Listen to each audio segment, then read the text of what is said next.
Hi there, welcome back. So today I want to introduce you to this guy.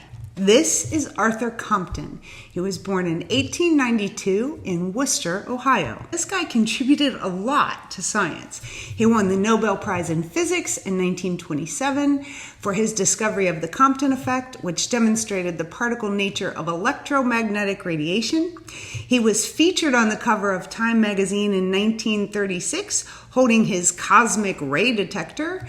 And during World War II, Compton was a key figure in the Manhattan Project that developed the first nuclear weapons. In 1942, he began producing nuclear reactors to convert uranium into plutonium to design an atomic bomb. He's won numerous awards during his lifetime, and he's been commemorated in various ways posthumously. The Compton crater on the moon is co-named for Arthur and his brother Carl. All of that seems pretty lofty, right? But one of Compton's lesser-known accomplishments is something that's pretty common to all of us. In 1953, he invented a traffic device called the Holly Hump, the basic design for the speed bump. And it was specifically designed to force motorists to slow down. Today, we're going to talk about a different kind of speed bump, the mental speed bumps.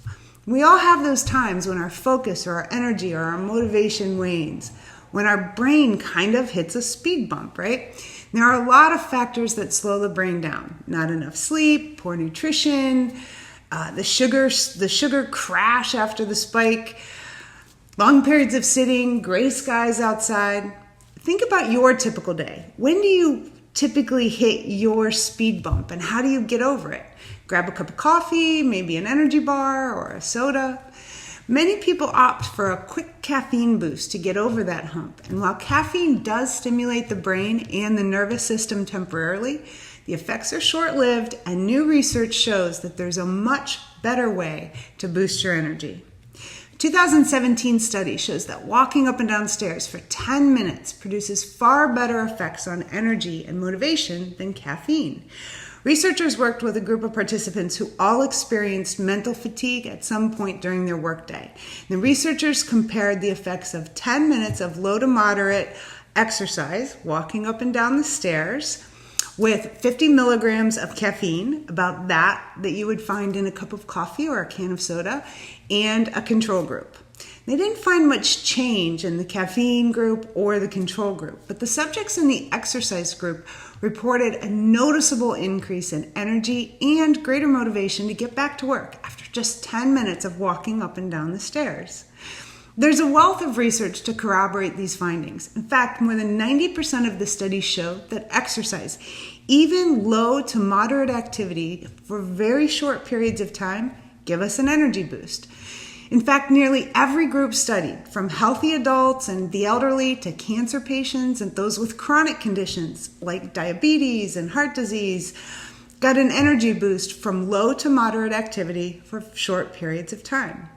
Physical activity increases energy for several reasons. Even just a few minutes of physical activity will release endorphins and increase the heart rate enough to work more efficiently and deliver more oxygen to the brain. All of that helps us counter stress. In addition, more strenuous activity has been shown to help regulate sleep and enable your brain to better flush out all of the neurotoxins for a clear mind in the morning. So instead of reaching for another cup of coffee or a soda when you hit your speed bump, consider boosting your energy level with a few steps. Schedule 10 or 15 minutes throughout your day to move.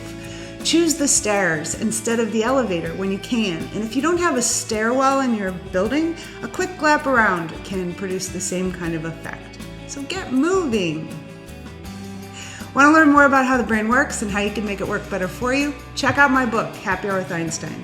And remember, life is always better when you share the good stuff.